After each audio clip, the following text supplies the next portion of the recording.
Hey now, cats, we're back again this week on the Balls from Ellwood show, and we have quite a show for you. We got an incredible interview. We're going to take a trip to Tromaville and visit my real dad, Lloyd Kaufman.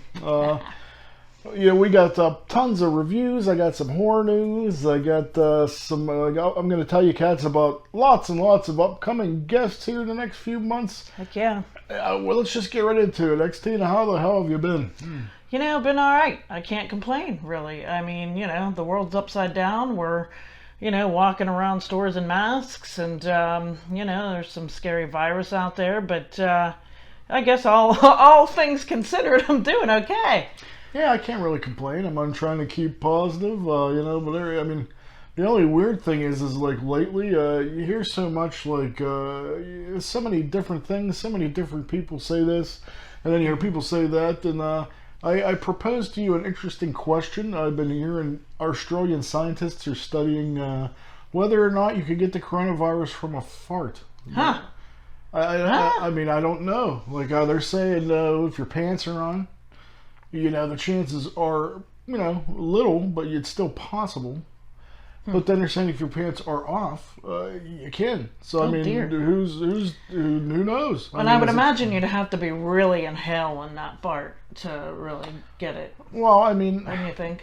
I don't know. Like, it's in the air. Like, you have, shit molecules in the air. Right. So, like, that they tell you not to eat ass. So that's, probably why. So, we're good anyways. I don't. Yeah. I don't even know how people do that. We'll leave that to the. We'll leave that up to the professionals. Moving right along, I got a couple bits of horror news I want to share with our fine audience before we get into a slew of reviews and things. We watched it, we digged, and is there stuff that we didn't dig? I don't know. I guess you're going to have to just keep watching and find out. Mm-hmm. So, two quick things I want to talk about I think is pretty interesting. They're going to revive the Goosebumps series, the live-action series. I'm pretty excited about that. It's going to kind of be a little more... not adult-oriented, but, not as kiddified. So okay. I think that's pretty cool. That is very cool. So we have that to look forward to. Other than that, I guess I'm kind of excited. I would have rather seen Michael Dougherty do Trick or Treat 2, which I don't think is ever going to happen, but they're going to do a Hellraiser series. It's going to be, directed by the cats that did the latest Halloween, which was I think it was David Gordon Green, and... I think it's Danny McBride, I think. I enjoyed that. So that might good. So. Michael Dougherty, the guy that directed Trick or Treat, is going to write it. So might be something to look forward to. Sounds kind of promising. I guess we'll see. Yeah. Other than that, let's just get right to it. We got so much shit to review. We've been, locked in because of the apocalypse. So we've had plenty of time to watch some stuff. So you want to take the first one? I will. So this is an older flick called The Gift, starring Jason Bateman and other unknowns. But, it looked a little intriguing to me, and Balls he owned it.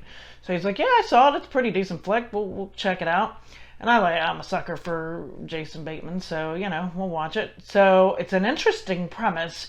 He and the wife moved to California. He got a new job, moving up in the company, executive vice president kind of thing. And they're out shopping, and they run into an old friend. Apparently, Jason Bateman's character grew up in California, and this guy's kind of like creeping at him. And then he's like, oh, hey, what's his name? The character's name? I can't remember. Buddy. I don't know. We'll call him Buddy. But, and he's like, oh, yeah, I remember you from high school. He kind of didn't, but he kind of did. Anyway, long story short, next thing you know, these gifts start showing up on their doorstep. And they're from that guy. Well, you just ran into them at a random store. How the heck do you know where they live? So he's clearly stalking them. And when Jason Bateman goes to work, this chick is like alone in the house, and he shows up. So it's like, I guess, he's just this lonely guy or whatever that needs, I don't know, a friend. So she invites him for dinner, and, they're getting to know each other, and then they're, running into, like, the past, and things kind of get wacky. It's a little slow moving, to be honest with you. I mean, it gets a little slightly maybe long and drawn out, but the payoff, it's well worth sticking with, because it's like, whoa, did that really happen? Yeah, it's unbelievable. I can't give too much away, but the payoff in this as to what happens to these people, it's unreal. Like nothing you've ever seen, for sure. So definitely check out The Gift. It's on Netflix right now, so we didn't even have to break out the old Blu-ray, and yeah, so that was cool. So any thoughts to add to that? No, I think that was pretty accurate. I mean, it's a slow burn. If you stick with it, I feel like you're going to be rewarded. Other than that, we moving right along, we watched a pretty cool flick called One Bedroom. I felt it was really good. It's one of those films where you see the trailer, you sort of kind of thought, in all honesty, it was going to go and just be an adequate time waster. Yes. But and you see the trailer and you're like, okay, it's going to go here, here, here. Totally became one of the wildest movies I've seen this year. Yeah. Totally threw me off guard. One BR, One Bedroom. The less you know about it, the better. Yeah, I don't want to give too much away, but it starts out with a girl who's moving to California. Everybody wants to move to LA, But I like the premise that she wanted to become a fashion designer as opposed to your typical actress singer. Yeah. That was kind of cool, Mm-hmm. So she moves into this apartment building and everybody's super friendly. And that's when you should. If you know anything about LA and moving into, that should be your first. That should be your first clue that things aren't quite what they seem, right? And they surely are not. And just when you think like, this can't get any worse, it ratchets up the tension. It goes there. It's definitely a nerve shredder for sure. It goes there. It is on the edge of your seat. Like, what the heck is happening, and what's going to happen next?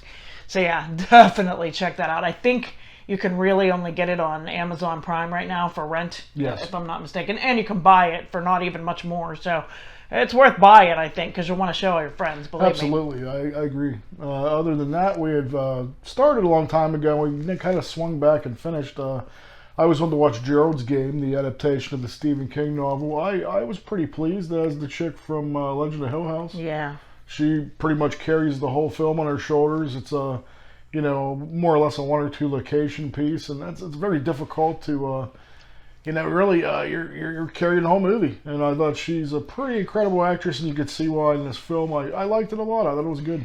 And her name's not coming to me at the moment, but she is married to Mike Flanagan. So if you I never knew that Google either. Mike Flanagan's wife, it'll So come up, and that's crazy. I never knew that. Yeah. So, enough said. Everybody's probably already seen it, came and went, but we were, last to the party. Yeah, so, it was definitely wild. Is it the best movie ever? No, not really, but it's, an adequate. I thought it was I thought it was a solid adaptation of Stephen King's work, which there isn't many. He'd even tell you himself, so.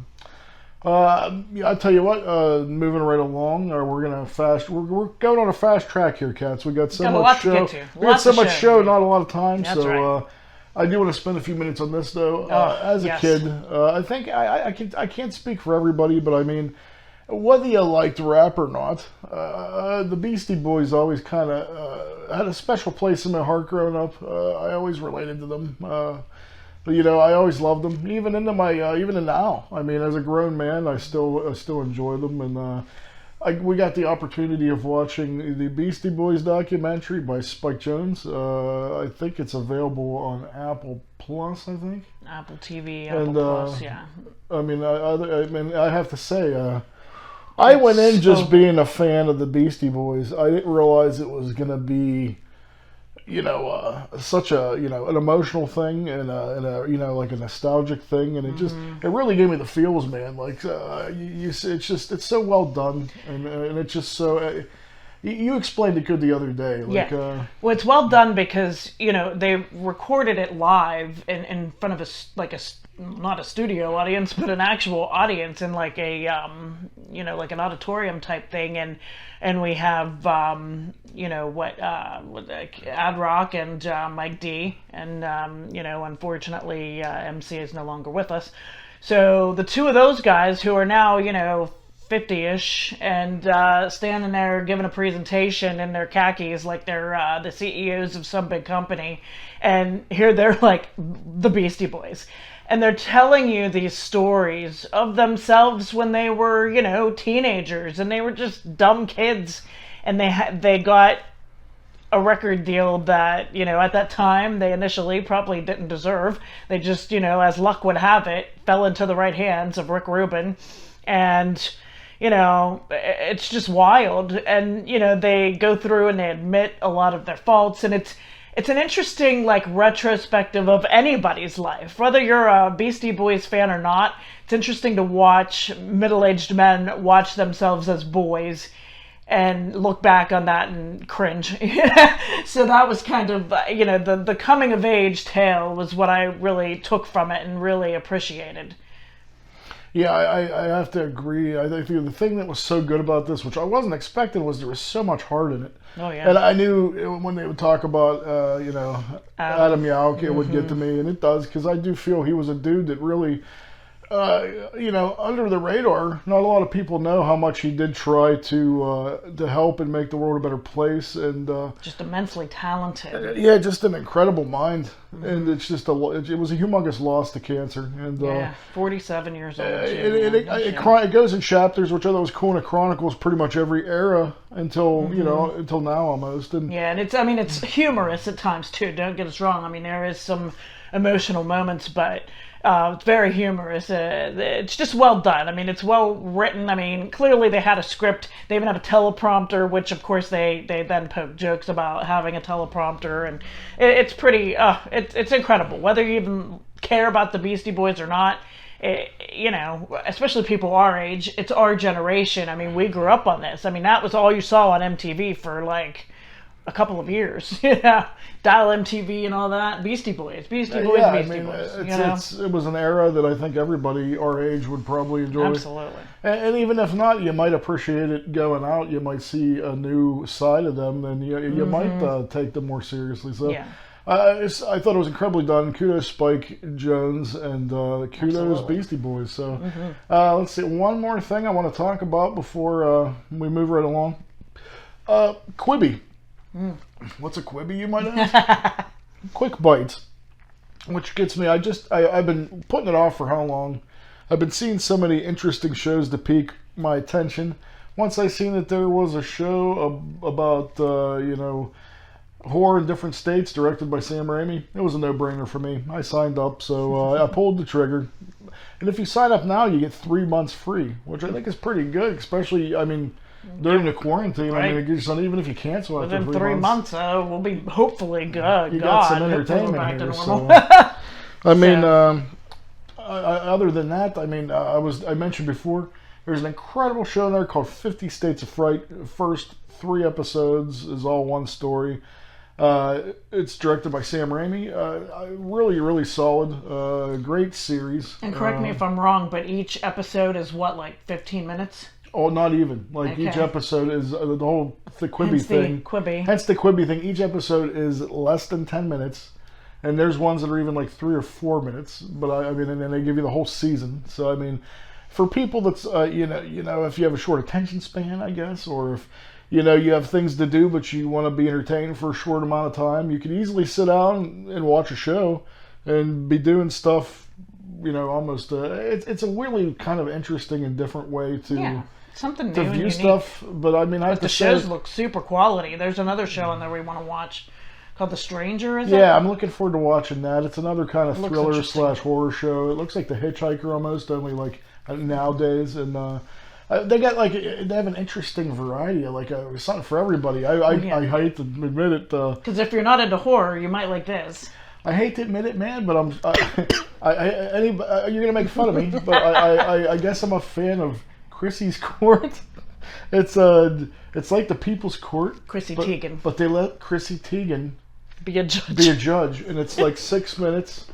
But I've been watching the shit out of it, man. Yeah, it's hilarious. It's highly entertaining. Well, she's hilarious. If you follow her on Instagram, I must feel like I should be ashamed, but I'm not. It's actually a pretty entertaining show. They have so many different kind of. They have a show. I think it's called Game Show.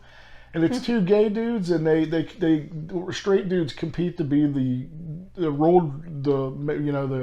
all end all straight. Yeah. By these two funny gay dudes. Yeah. And it's I'm looking forward to check it out. It seems really funny. There's a Liam Hemsworth headed show called The Most Dangerous Game, which is a reboot, which you've seen 100 times from the Most Dangerous Game movie back, I think it was the 70s. That looks pretty exciting. There's this one called Survive, where there's a plane crash and they get dumped. I think it was like near Antarctica or something. They got to try to survive. I love that Triumph of the Will shit. Right. There's so much more to check out. Like I guess a lot of people think it's kind of a goof, but I don't know. It's starting to shape up into something that I'm kind of interested in. So other than that, let's talk about all the amazing guests we have coming up in a couple months. Well, let me tell you guys about this man here, Balls. He's been laid off from his, actual paying job for, almost 2 months now. Mm-hmm. And he hasn't stopped crushing it for this show. So he is really putting, so much time and so much effort into getting amazing guests, editing, all this stuff. I mean, he's putting endless hours in. He's up half the night. I mean, I made a joke the other day. I'm like, you're like an infant. You sleep for 2 hours, then you're up for 2 hours, then you sleep for 2 hours. You never know. You'll wake up at 4 a.m, and I get up to go to the bathroom. I'm all fuzzy, and he's like, "Hi, honey, how you doing?" I'm like, "Are you kidding me? It's 4 a.m. Oh, I'm having a blast here. I'm out here, recording this bit and writing an interview." And I'm like, "Geez Louise, do you ever stop?" He never stops. Just so you know. I don't know if having a blast would be a good Okay, well, But it's, he's trying. I'm trying. So. But, Cats, I have to say I am pretty excited. I have been lining up some great guests, and I think if you're into what we're into, I think you're going to really enjoy. I just had John Kassir, you'll know him as the voice of the Crypt Keeper, do a bumper for our show. I'll throw it on. Great. It's on our channel. Check it out. He's coming up in August, because it's he's a busy dude. I've been waiting for him forever. So August, he has promised me he'll be on the show. Not to mention some stellar other guests. You want to tell them about who else we have coming up? We have coming up Darcy the Mail Girl from The Last Drive-In. Joe Bob Briggs' Last Drive-In show. She's a cool chick. We've got Alex from punk rock band Submachine. He's kind of a local legend here in Pittsburgh, at least, and I mean, they tour the world, really. I mean, they're, old school punkers, been around since the late 80s, early 90s, and so we got that to look forward to. Who else you got there, Balls? Oh, I have Sky Elabar from the Greasy Strangler. You'll know him as Big Braden. That's it's such a crazy film that I'm surely a fan of, and it's quite a cult classic, man. People love that shit. It's like unlike anything you've ever seen. I have Adam Barter coming up. You'll know him as Tan Mom's better half on the Stern Show. There's even an interview coming up with the one and only Speech Impediment Man. Got Gavin from the Dancehall Crashers. Going to be talking about his days with the band. I got everybody. If you tuned in last week, we had one of our most viewed shows. It was crazy. I did a really in-depth interview with one of my favorite people in the world, Vic Ruggiero, the Slackers, and it was so popular that I'm going to continue to interview as many of them cats I can. And up next in the interview seat, coming up probably next month, is Dave Hilliard, Disco Dave from the Slackers. So I'm gonna put him on the hot seat like I did Vic. And also real quick, I'll be reading letters that I got back. I asked questions to my one of my favorite people in the world, Tom Atkins. He's a living legend as far as I'm concerned, and Felissa Rose from Sleepaway Camp. So wow, that's it, cats. We powered through that one quickly. That's a lot. It is a lot. I gotta take exhausted just hearing about it. No wonder you're exhausted. Oh my goodness, don't even get started. Well, it's now time for that part of the show. Everybody knows her. Everybody loves her. Xtina, how about giving us the Depravity Corner this week? What's the most fucked up story this week you've heard? Okay, as you know, folks, it's, unprecedented times here in the country and the world, really. We are mostly all quarantining at home, and because a lot of people are losing their jobs and the economy needs to continue to function. I mean, the malls are closed, it's just wild. The government sent us out a little, what do you call it, a care package? I don't know about all that, but a stimulus. Most of our country got about $1,200, and, you know, you get a little more for each kid you have, right? So some people, they don't have direct deposit, and they've been waiting impatiently by their mailbox, waiting for the mailman to arrive with their check. Such is the case in Indianapolis, when a young man impatiently was waiting for his stimulus check, and also had some issues with the mailman, mailwoman, I guess I should say, the mail carrier. This chick, the female man. Yeah, the female man, the female mailman. Her name is Angela Summers. Apparently, Angela. Apparently, she's a lovely woman. She's like the mail lady everybody loves. You know, always gives your dog a treat and this kind of thing. And except, you know, unless your dogs are little assholes, then she's like, hey, your dog can't be jumping around at me. Okay. And trying to bite me. And, you know, it's just funny. Unknown Xtina facts, I was a mailman for about 2 weeks. I didn't last at that career. There's a lot of reasons why, but it's a long story I won't go into. But, you know, everybody knows the joke, you know, oh, all dogs hate the mailman. Well, let me tell you how bad these dogs hate the mailman. Like, I love dogs. I absolutely love them, and they generally love me. I'd walk into, like, up to a house. I'm in a mail uniform carrying the mail. They want to kill me. I don't get it. Like, I'm carrying letters. It's the uniform. I mean, I guess it is, because, like, it's so bizarre. So what's hilarious is, and, you know, some little insider mailman stuff, while your mail's sorted, you'll have, like, a placard in there in between, like, when it's coming up to this house, and it'll say, dangerous dog. Dangerous dog. Oh, wow. So, like, you are aware before you walk it into that location that there is potential for a dog to bite you, and especially if they have bitten before. So, at this particular location where Angela, the mail girl, was going, this person has several dogs that have, at least on 1 or 2 occasions, have bit her. And she was sick of it. And she has every right, it's within her right as a U.S. postal worker to leave a note and say, hey, please do something with your dogs or I won't deliver your mail. She left a note. They did not comply. She left another note. They did not comply. Third note, did not comply. So what happens after that? The U.S. Postal Service will hold your mail. They will not give it to you. They will not deliver it. So when Angela went to visit this, well, I don't know what we want to call him, this monster, we'll call him, Mr. Cushionberry. Cushionberry. Isn't that a nice name? Is that the guy or the dog? The guy, I know, right? He decided that, you know, he's sick of her shit. And sick of her not giving him his stimulus check, which I don't even know if they knew it was in the mail, but he's, you know, expecting it. And she's sick of his dogs. So now she's got him, like, up in her face. She's got the dogs biting at her ankles. You know, what is she to do? So she gets out her mace and sprays him and sprays the dogs. And, you know, in typical ignorant asshole reaction, gets out his gun, boom, boom, boom, boom, boom, shoots her dead. This is our life, people. This is the world we live in, okay? The mailman can't even do their job because, A, you're an asshole and don't want to put away your dogs from attacking her. Again, your problem, not hers. So she does her job, warns you several times, you still don't listen, and so she takes your mail away from you.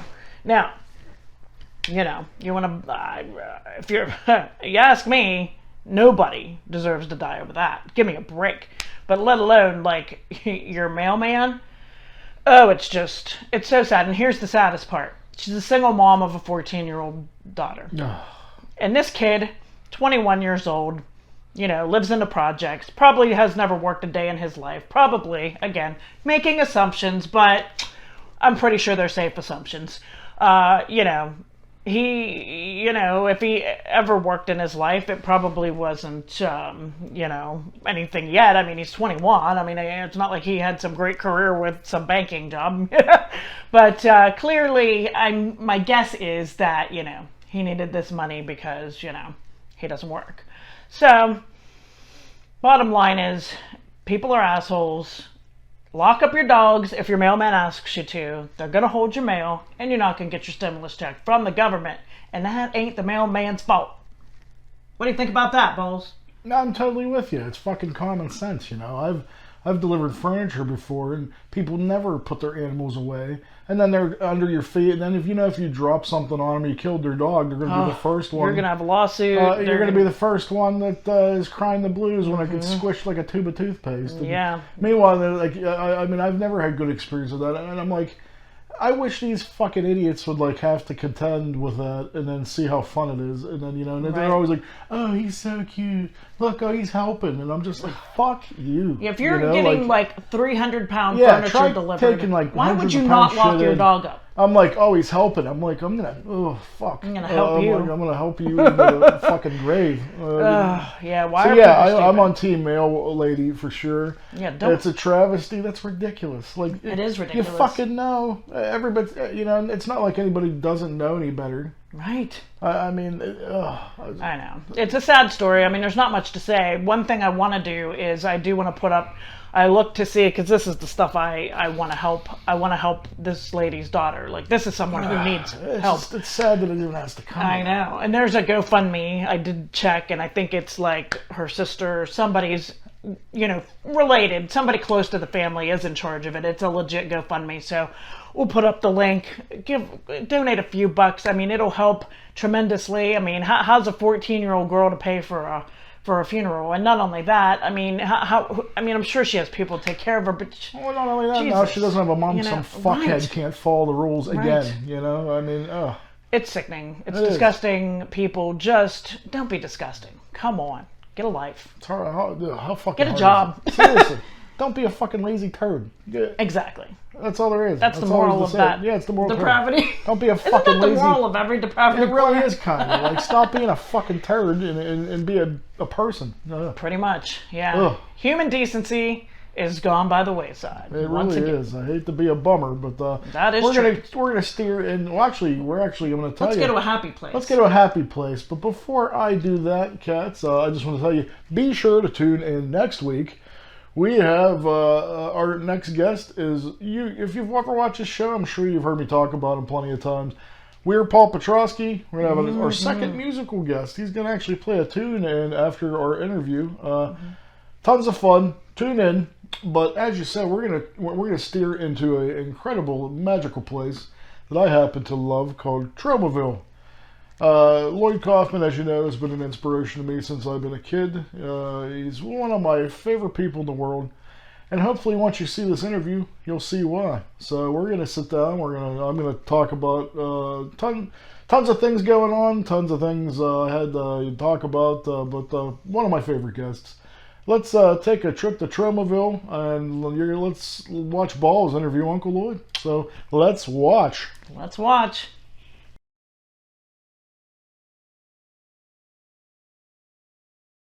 Hey now, cats, we're back again this week in the Balls from Ellwood show, and with me I have an amazing man.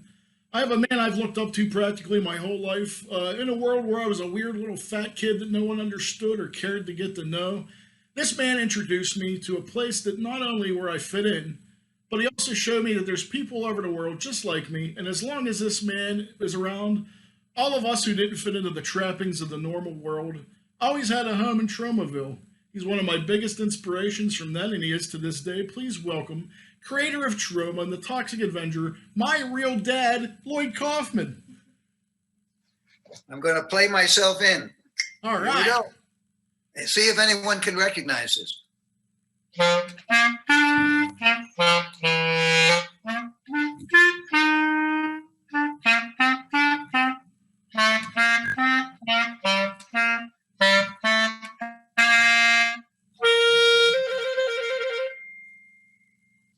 Anybody know what that is? I'm not a cultured man, Lloyd, so I have no idea. I mean, It's Prokofiev, Peter and the Wolf, and it's the cat, which is played by the clarinet. I wish I had more. Uncle Lloyd, I don't think I've ever seen it all the time. It's probably no Toxic Avenger, I'd imagine, but I'll definitely have to check it. Back to my interview. I have so much I want to ask you, and I know you have a lot to do, so I want to get right to it. Go for it. I want to get to everything, but first off, I think what every Troma fan is probably the most curious about is two things. I mean, surely I want to hear about Shakespeare Shitstorm. What you could tell me. I know there's a lot of hashtag.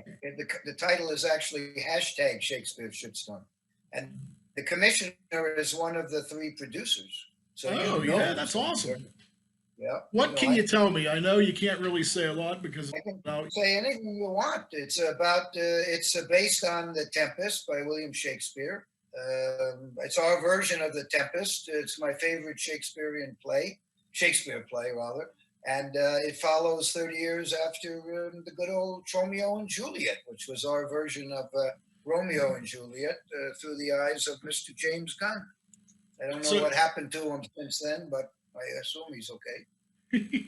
So it's almost like a companion piece to Romeo and Juliet? I would say it's a big step up from Romeo and Juliet. Bigger budget. Because I really love Romeo.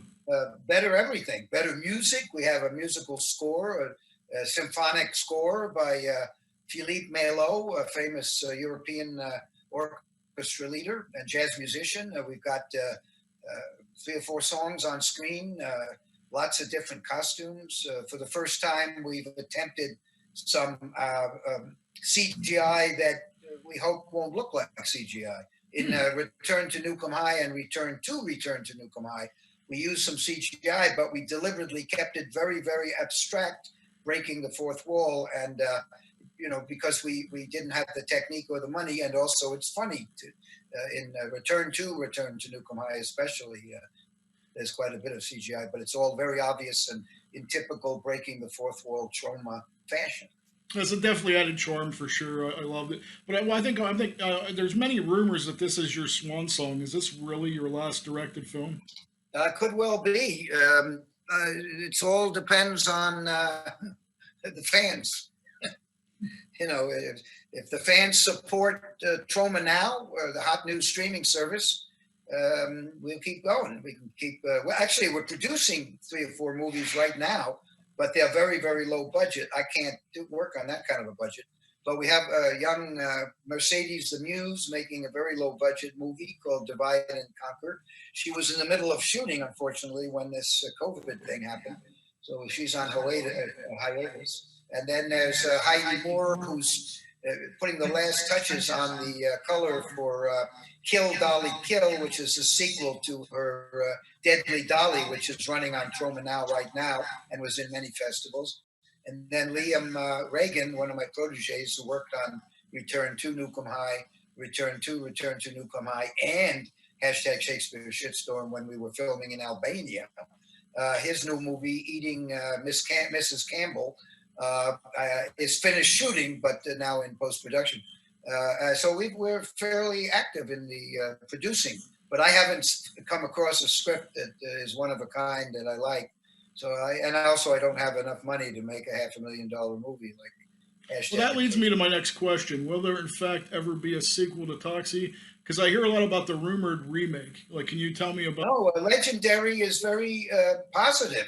They brought you Pikachu and Kong versus Godzilla, and it's a big company, and they are quite active in terms of the casting. They're trying to find a theatrical tent pole guy, somebody or lady, someone who will, they can put in the movie, so the movie will get Warner Brothers theatrical distribution. Legendary has a deal with Warner Brothers. So they picked a great writer. I've read the script, Macon Blair. He's a Troma fan. He's obsessed with Terra Firma and Troma's War, and he's seen even Tales from the Crapper. He's even seen the minor films of Troma. All of which are on watch.troma.com, Troma Now, and a wonderful guy. Which leads me to another question. I had a question. Somebody had asked me, can you stream Troma Now to your TV?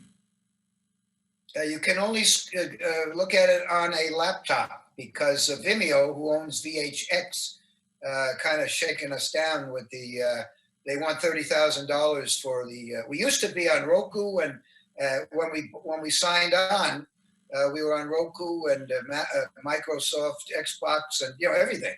Yeah. But then Vimeo bought VHX, and now they tell us unless we pay $30,000 or something like that for an app, we're screwed. So we're looking now for a fan who could make an app for a very small amount of money, and maybe we promote him for or her or whatever for 3 or 4 months or years for that matter.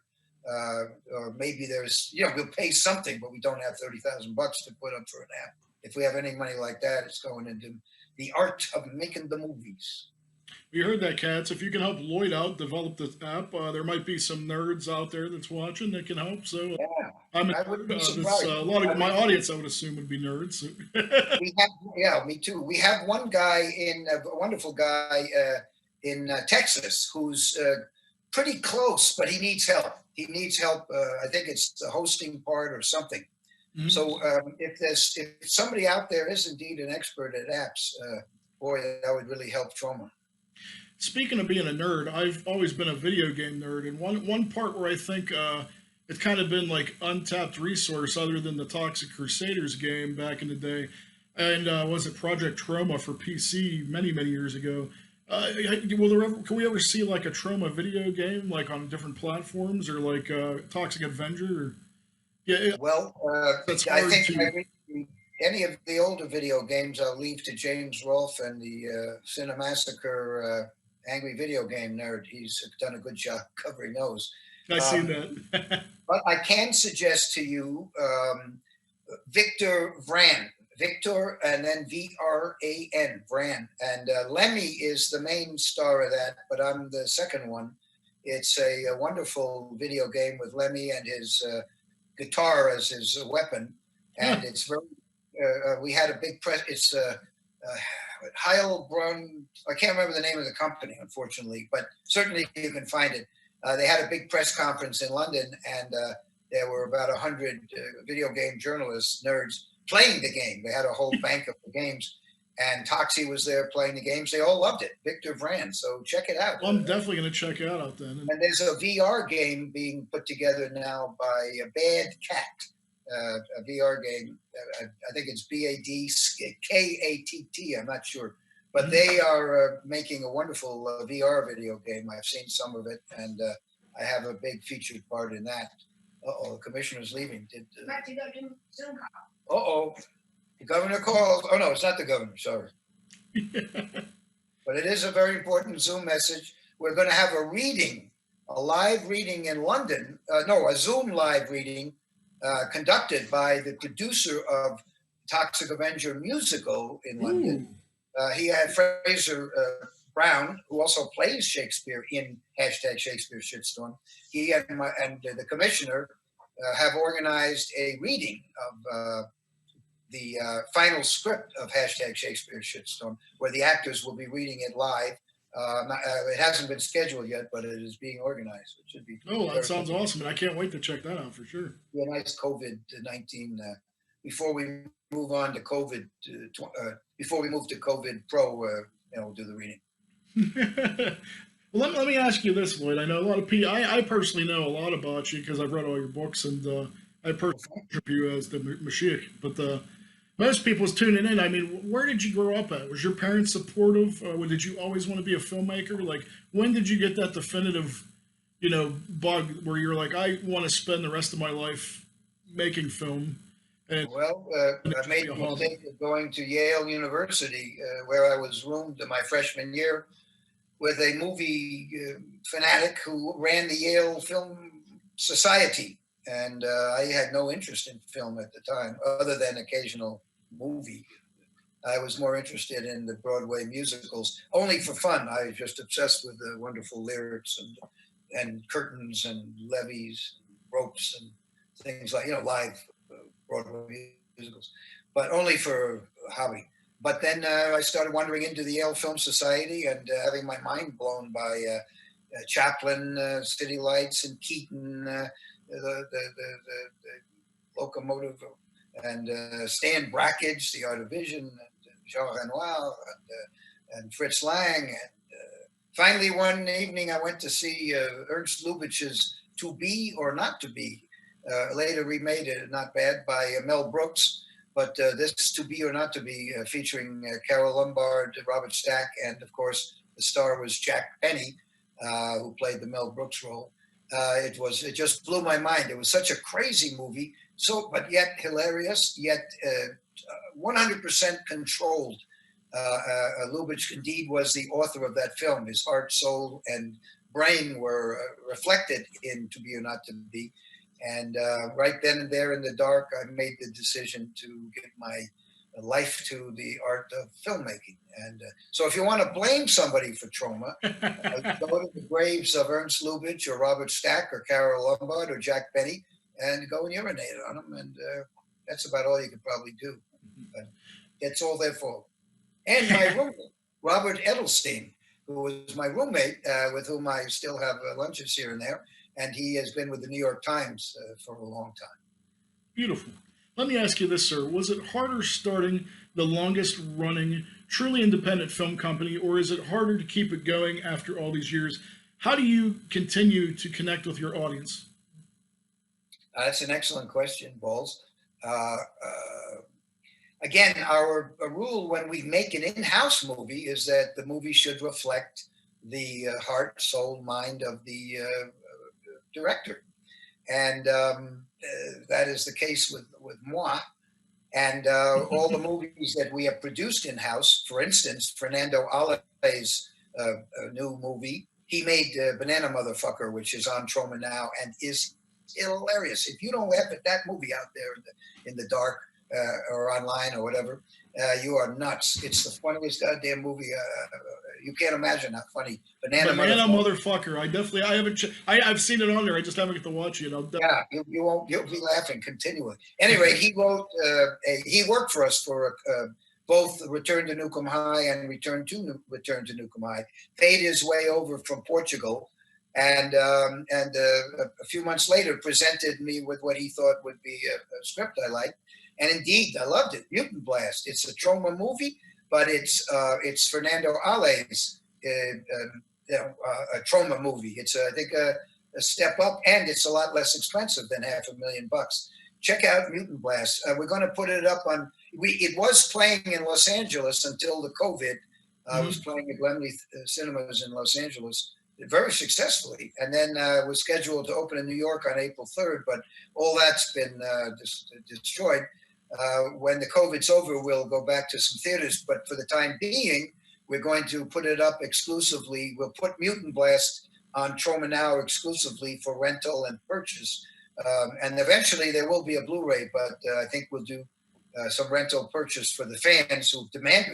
We've had hundreds of fans writing me at Troma saying, is there some way we could see Mutant Blast? So we'll do that for our Troma Now fans and any of the other fans. You don't have to subscribe to Troma Now to rent Mutant Blast or to buy it on Troma Now.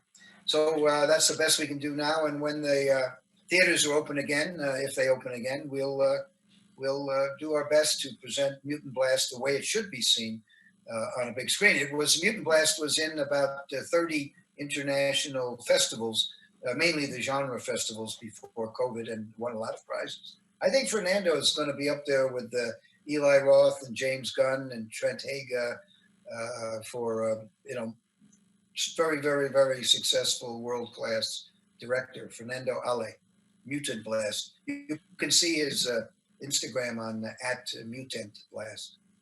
I will definitely check that out, sir. I had Trent on not too long ago. Man, I'm in that movie. I'm in Mutant Blast also, and we shot it all in Portugal, and it played in 15 theaters in Portugal and was held over at 13 of them, and then of course COVID showed up. So, but it's definitely a wonderful film to see with a crowd. Absolutely. Whenever you said that's coming on Troma Now at some point. Yeah, well, keep an eye out. It'll be on Troma Now. You go to watch.troma.com and you can sign up. The first month is absolutely free. So you can go through 1,000 movies, shorts, music videos, documentaries, and comic books, all for free if you do it all in 1 month. But if you want to kind of help independent artists and keep Troma alive, we didn't get any of that PPE stuff. All we got was a crock of shit.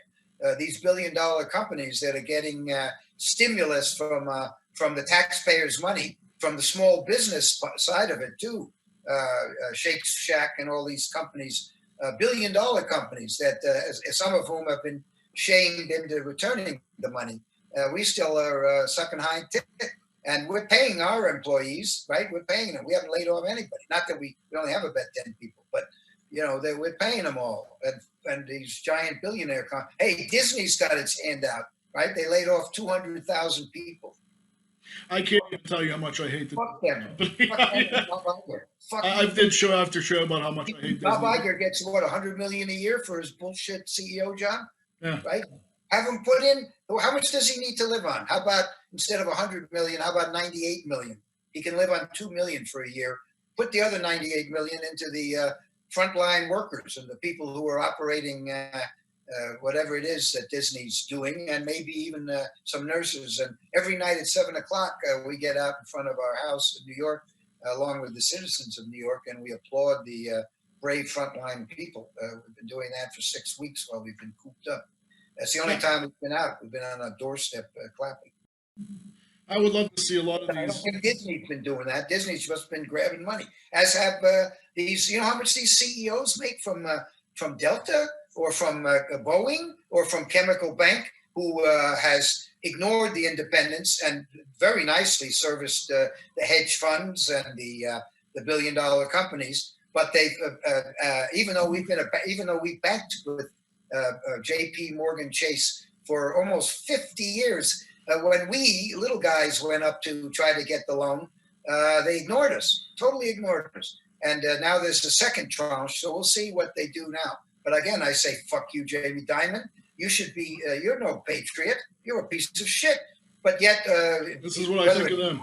Whether it's Fox or MSNBC, Republicans or Democrats, they all got their tongues up the ass of Jamie Dimon. And fuck him. He has no interest in the small business, as far as I can see, and fuck him. And if I can convince Michael Hers to go to another bank after this is over, I will certainly do that. But unfortunately, what other banks do you have in New York City, right? You have Wells Fargo, they're scum, right? They ought to all be in jail for fraud. They committed so much fraud you can't imagine. And Chase, they're like the McDonald's. You can't, or Starbucks. Show me an independent bank, unless I go out to Oklahoma, maybe. And nothing wrong with Oklahoma. I'd like to move there.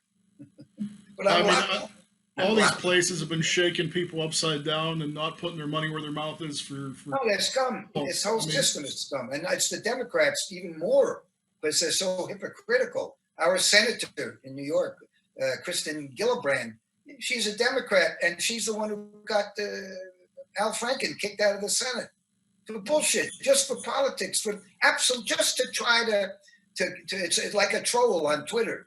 She's like trying to get clicks. Franken did nothing. He did nothing. I don't understand people's whole get so caught up in the craziness of two-party system anyway. It's like asking if you want poop or diarrhea, because you're an example of how the little man gets fucked. It's no different. The one thing we do have is you and I can talk here. Not that if we say anything, we have free speech as long as we don't say anything.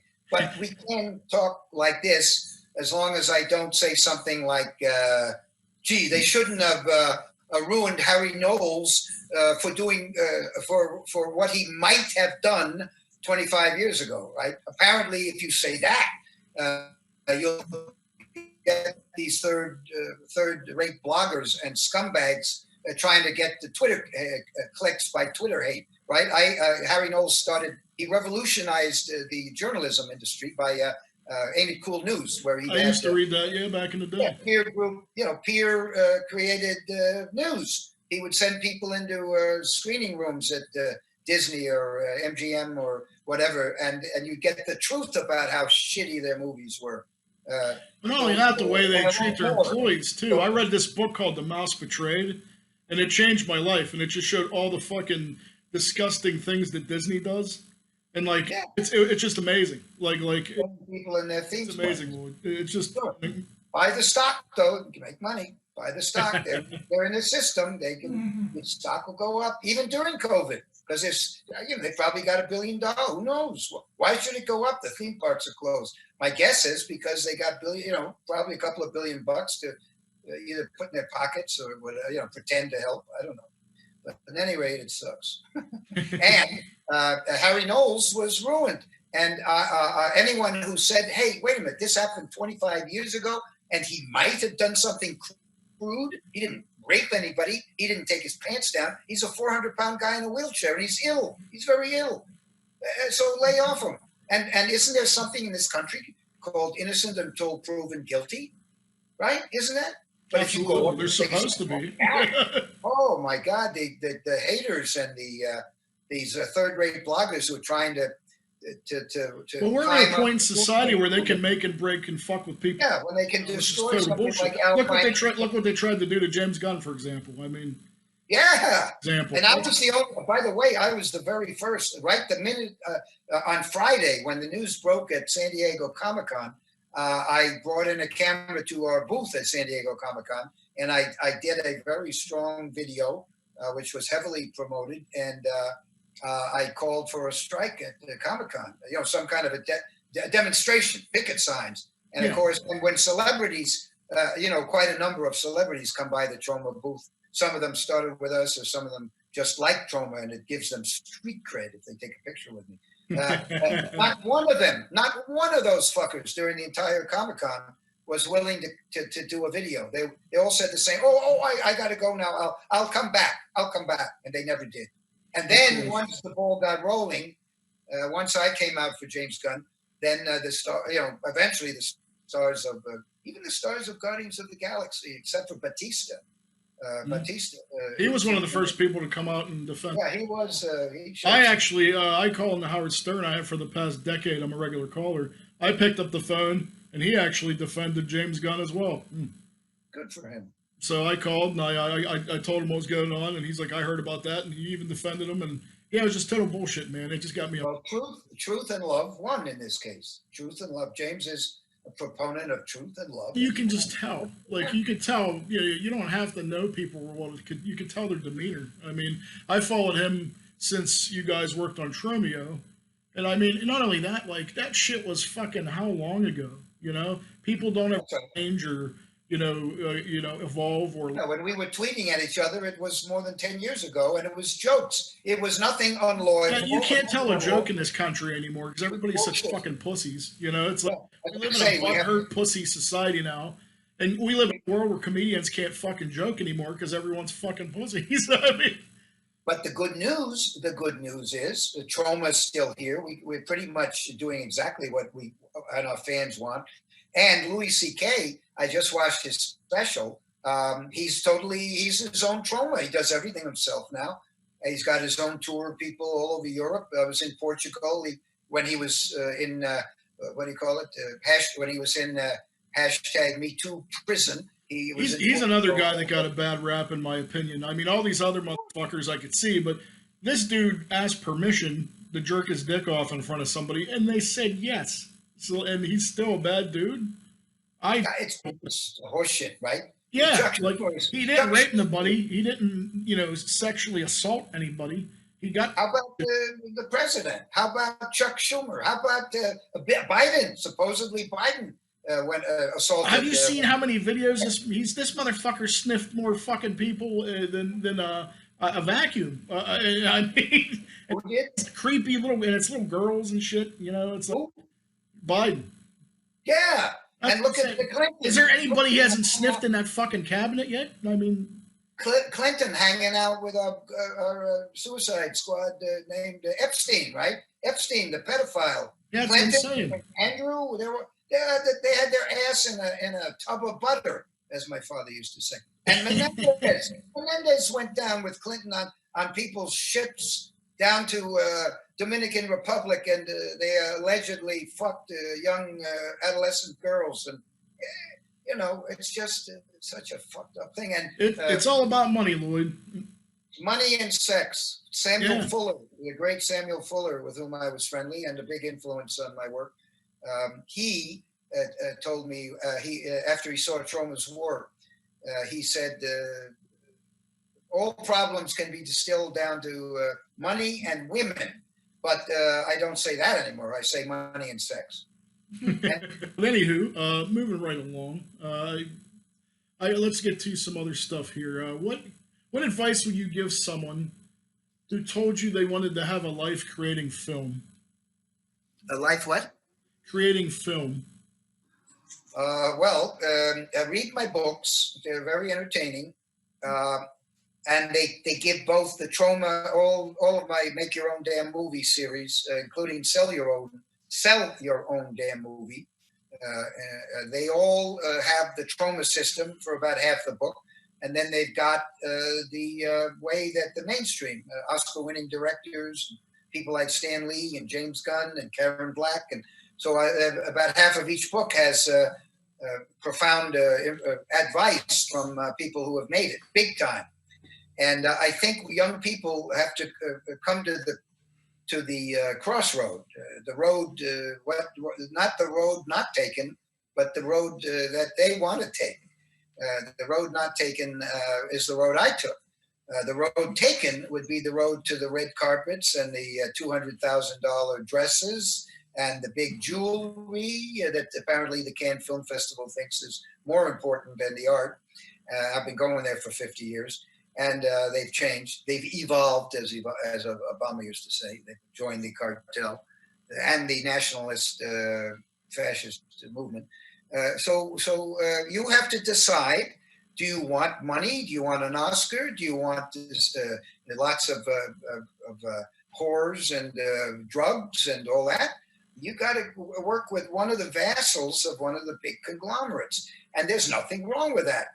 There are people out there, Trey Parker, who came through Troma, and Matt Stone. They made Cannibal the musical. They're still doing exactly what they believe in, and they've been able to have freedom within the mainstream and become rich and become, how shall I say it, American treasures. James Gunn does what he wants and is successful. Eli Roth is a real artist and does. If Trent Hager is the biggest film fan you'll ever find, knows more about film than just about anyone, and they do what they have freedom, and they know how to navigate the corridors of power without selling out, without giving the kind of blowjobs that the mediocre people do to the Harvey Weinsteins of the world. I doubt that anybody from Troma had anything to do with Weinstein, right? He was the king of Sundance. All the critics, all the Parker Posies and God knows who else, although nothing wrong with her. She's a great actor. She's a very good actor. And she's in some great Christopher Guest movies. But, they all were, it was a King Harvey, everywhere you went. And he sat up on the mountain like the, what do you call it, the Buddha, and everybody was, I want to go. Can you get me to see him? Blah, blah, blah, blah, blah, blah, blah. Right? So, it's but not, I don't think anybody coming out of Troma, and there's hundreds of good people coming out of Troma, I don't think any of them licked Weinstein's ass because we all knew he was a crook. I did a budget for him. Michael Hers refused to talk to him ever again, but I did a budget and some other work for them when they were filming. I think it ended up being called The Burning. It was originally called the Cropsey Monster. It's not a bad movie, but they never paid us. Are you serious? Bob paid us. Michael Hers never forgave him. Holy shit, I never knew that. Yeah, there's a lot of Troma lore you don't know about. How about the script I wrote with Stan Lee, Night of the Witch, that we optioned a few times, and by the time I put the money together, it wasn't enough. So Stan's partners were only allowing him to do AAA movies. He would have, but he wanted to do it. Night of the Witch would have been great. Oh my God, I would love to see that. You two together would have been amazing. Stan Lee's Night of the Witch, directed by Lloyd Kaufman. We were buddies for 50 years. I'm going to touch myself if you don't mind. The point is, it's a very hard industry. So I think you as an artist need to decide what it is you want out of it. And then depending if you're a real artist, like Eli Roth or James Gunn or Samuel L. Jackson or any of these people who've come out of Troma, Trey and Matt, you can still get what you want in the mainstream. You just have to be able to talk their talk, and that's something I've and Michael Hers nor I have been able to do. And here we are for 50 years later, quite successful, and we still can't get arrested out there.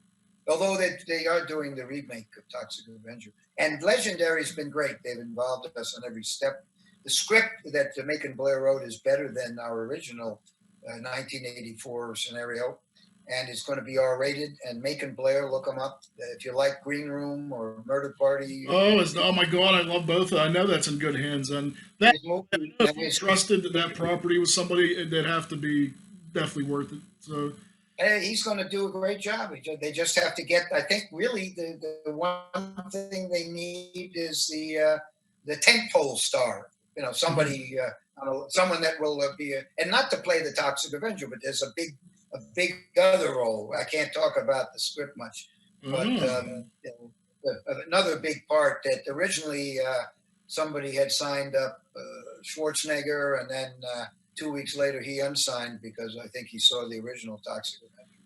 And he was well, maybe he was busy fucking a maid or something. I don't know. Well, he got $60 million for Terminator shit, and he unsigned very quickly. And then Travolta was involved. This is the previous. We had another round of these guys 10 years ago, and they tried.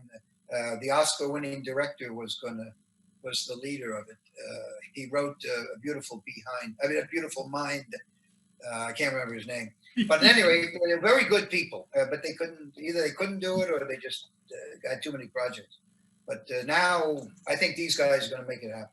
That would be amazing. 60-40. And if it's not a theatrical movie, they'll probably do something for a series. They'll do something. Like a Netflix series or something? What do you think about that? I don't know. I honestly don't know. But Legendary has a Twitter. Go ask them. Go tell them that you want it. You know what? I will. Tell them maybe I'm always a pain in the ass for you guys, man. I'll go and I'll bug anybody for you. Yeah, Michael and I are producers. Let us know what you want to see in the remake. I'll send it on to the real producers. Awesome, man. I will totally do that. Sure. And also, if there's something you want to see, if anybody does have a good script out there for Uncle Lloydie, don't hesitate to send it. I don't need horror movies that are formula. It's got to be a one of a kind, and preferably some kind of comedy. Doesn't have to. It can be any genre. It can be a rom-com. It can be about. I know a lot of script writers. I will spread. Yeah, well, they have to write. I don't look at pitches, and I don't look at. I might look at a treatment if the guy has a CV. But basically, I got to get a completed script. I know a lot of out-of-the-box thinkers that actually don't like the same formulaic bullshit that you've seen a million times do. So I'll definitely get on that for sure. But let me ask you this, Lloyd: what common qualities or trends in film today do you find redundant, like that you're totally sick of? Well, what am I sick of? I think I'm more sick of these politicians now that Governor Cuomo has become a hero and the good-looking dude in California governor, and now you got the scum on TV like Robert Menendez, right? He's on CNN and making the rounds. This is a guy who's been indicted twice. He's gone down to Santa Domingo and right, and allegedly, God knows what he did there with William Clinton and adolescent. He's a scumbag, and here he is. He's still in the Senate.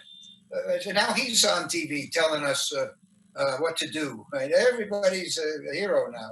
The scum. Kristen Gillibrand, the one who got rid of, who hasn't dared show her face. Oh no, that's right. She tried to run for president, and she had to remove herself even quicker than our shitty mayor de Blasio. Well, we live in a time where we champion villains. I mean, we need Toxie to come in and start busting heads. Well, the Deadpool guys always talk about how the Toxic Avenger, the original, was a major inspiration for them. That's amazing, man. So does everybody. I mean, Troma's got a huge. We've left an enormous footprint on the countryside. I don't think people realize that enough. Like, so many people has come up through Troma, It spawned so many people through so much information. I mean, I just think I always feel like you guys never get enough credit. That's why I always want to do things like this to point it out. It just drives me nuts. What do you? You're very nice. Thank you. Thank you. And our fans are the best. The Troma fans, they kind of run our company because I'm in touch with them all the time. They also book our movie. They book movie theaters in their hometown. Before COVID happened, I was on every theater. You can even ask her. My wife's working from home. I would call them like weekly to bug the shit out of them, and like then the world fucking went crazy. And hopefully once everything, I don't know. I mean, will things go back to normal, like or some semblance of normal? I have no idea. It's gonna get right back on the horse again. So. Galls me is when the American multi-cinema chain, which is Chinese owned, and the American CEO and staff are making millions of dollars in salary. They're laying off, of course, thousands of workers who hate them, by the way. I've never met anyone in an AMC movie theater in the front line who's ever said anything good about working in one of their theaters. They have bed bugs. I mean, it's a monopoly. They and Regal. And they're all scum, so fuck them. And they both have their hand out. The AMC guy wants taxpayers to prop him up to pay for his goddamn millions and millions of dollars salaries, right? And de Blasio wants to have a ticker tape parade for the nurses here. Fuck it, give them $50,000 each. They deserve it. What is the people getting? 1,200? Exactly, man. Exactly. I couldn't agree with you more. That shit pisses me off. 50,000 if they're on the front line. Take it out of the chairman of Boeing's, the crook, the fraudulent chairman of Boeing. Take it out of their salary. Absolutely. You know? Let me ask you. But I'm not bitter. I'm not bitter. There's a very good article. If you check out The Atlantic, I think it's either the last issue or the current issue. Mm-hmm. George Parker has one of the best articles I've ever read about anything. But he talks about our American system is broken, and the movie industry, the media industry, is one segment of a very broken situation that is an art form, but it's only a small piece of it. This guy's article in The Atlantic is just brilliant, beautifully written, and it's absolutely 100% on point. I've been saying what he writes in the Troma Times starting in the early 80s. I saw this coming. Now they're getting rid of net neutrality. Net neutrality will put Troma Now out of business, and it is. AT&T is now selling fast lanes. So if you're rich, you can have a nice, fast, easy to open lane, easy to operate, easy to view, and they're throttling the Tromas of the world and the Balls of the world and the independents. So unless you're in the club with Netflix and Disney Plus and whatever else is out there, Amazon and YouTube, you're fucked. And that's why we started Troma Now 5 years ago, because we saw it coming. Amazon started censoring titles. YouTube demonetized. You get 10% of what you used to get now, if you're lucky. And they play favorites. If you're, they give a much better deal to the so-called influencer who has a bigger audience. Okay, so we left. I think we still have Troma Movies channel, but we started migrating 5 years ago, and all the new movies starting 5 years ago are exclusively on Troma Now, as well as the documentaries and the shorts and the cartoons, and comic books. You're better off having your own entity anyway. I mean, well, hey, why should we get beaten up? Why should YouTube be making? I spent 7 years making Return to Nukem High and Return to Nukem High. If there's any money to be made, then probably we'll do it ourselves. We did it at about 200 theaters. We put it on Blu-ray and DVD, both of them. And now you can, the Troma Return to Nukem High is on Troma Now, and Return to Nukem High is available very cheaply for rent and purchase on Troma Now. You don't get the extras, but you can get them on the Blu-ray. And we have our own store, TromaDirect.com, which is operating during COVID. So if you need to buy any gifts for and that would be great to support Troma. And absolutely, I get a ton of stuff off of it. We're the last one. We're the last one that has a possibility of making a few bucks for the artists whose movies are truly independent. We're the only, who else? Unless the roulette wheel stops on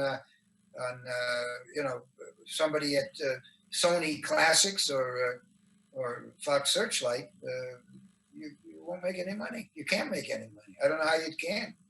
It's a 1 in a million. And then they don't want something that might change the world.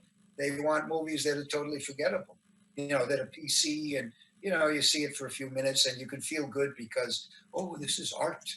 This is art. It's boring. It's Pablum, pretty much. Even the Parasite, even Parasite, it was like a Chabrol movie. I don't see what was so brilliant about it, but it hit the roulette wheel. The timing, the elites jumped on board.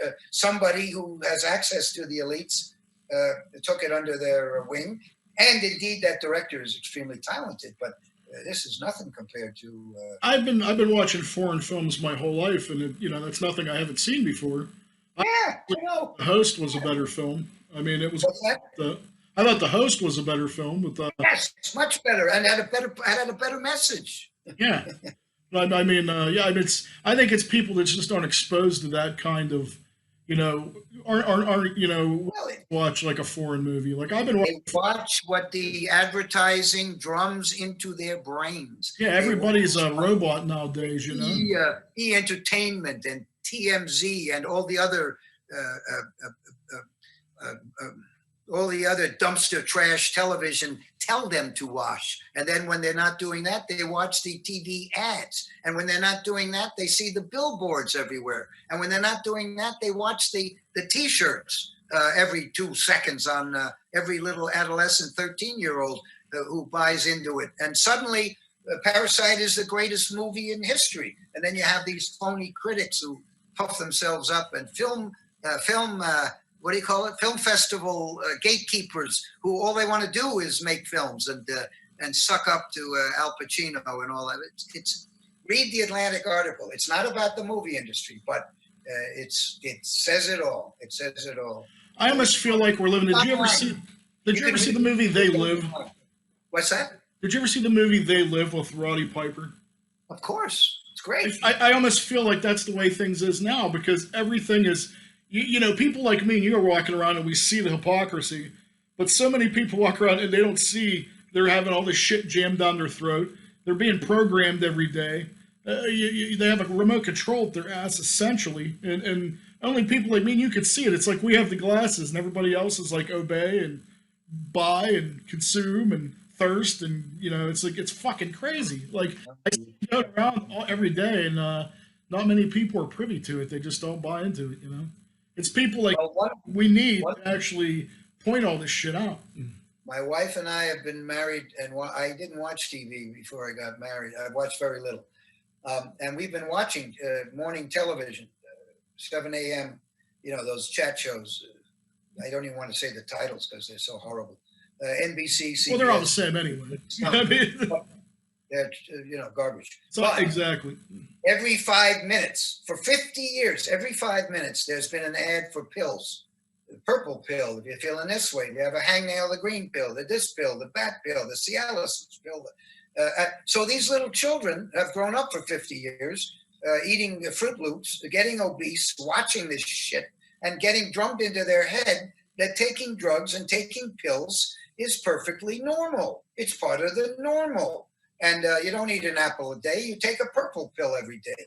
So they're all brainwashed and everybody's taking pills. And that's one of the things that hashtag Shakespeare Shitstorm is all about the pharmaceutical industry and how corrupt they have these parties where they go down to, like Menendez with the eye doctor, they go down for these so-called medical conventions, and they all get drunk and they take drugs. And I know it. I've seen it. I've seen film of it. And a friend of mine who has actually helped me with the script, Gabe Friedman, who helped me with creating the story, he's seen it with his own eyes. He's had to produce stuff for these people. He's seen them all get drugged up and drunk. Doctors, fucking doctors. They grew up with this stuff when they were 5 years old. They got to learn about the purple pill. So the point is, hashtag Shakespeare Shitstorm deals with that. and it also deals with this horrible. We have free speech as long as we don't say anything. Snowflake movement here in the U.S. of A. on campus. I just, I think you've said it all, Lloyd. I mean, it's... I'm just a bitter old drunken filmmaker, but I probably could go. I've got something else from Europe coming in, a late night radio show, so I need to change the Zoom. Is that okay? We can. Oh, do no this problem. Let me just wrap this up real fast here. Give your fans 30 days. We can do it again. I tell you what, yeah, let's just do that, man. Like, this will be part one, and then I got the very little one what I wanted to talk about. But I'll be honest with you, I'm glad. Oh, how about one more question? I'm glad we got to what you did, because I actually feel it was way more important than anything I could have presented with you. So let me close with this, sir. Where can we find all your stuff on social media? Well, I answer all my own Twitter, and I answer all my own Instagram, at Lloyd Kaufman. I don't do much on Facebook, but I got one, and I do look at it. I just don't write a lot there. And of course, we have Trauma Now, watch.trauma.com. It's a community. You'll meet people there. You can almost find dates. I'm on there talking to people. One person loved Blood-Sucking Freaks. Somebody else didn't like it. That kind of stuff. So you see, I'm easy to find. Let's put it that way. Very easy to find. And, I would suggest maybe Instagram, but either one. At Lloyd Kaufman. It's all over the place. Lastly, Lloyd, can you so much. No problem. Can you leave us with like a message of hope for the meantime until part two for this crazy fucking world before we leave? Well, I think that I think if you check out Return to Nukem High and Return to Nukem High, I think it pretty much says exactly what Balls is talking about and what our fans are talking about. And in fact, it even involves a pandemic, a worldwide pandemic. So to thine own self be true, that's a phrase written by one Shakespeare, who wrote the best-selling book, 101 Money-Making Screenplay Ideas, otherwise known as Hamlet. So I'm going to play myself off. There you go.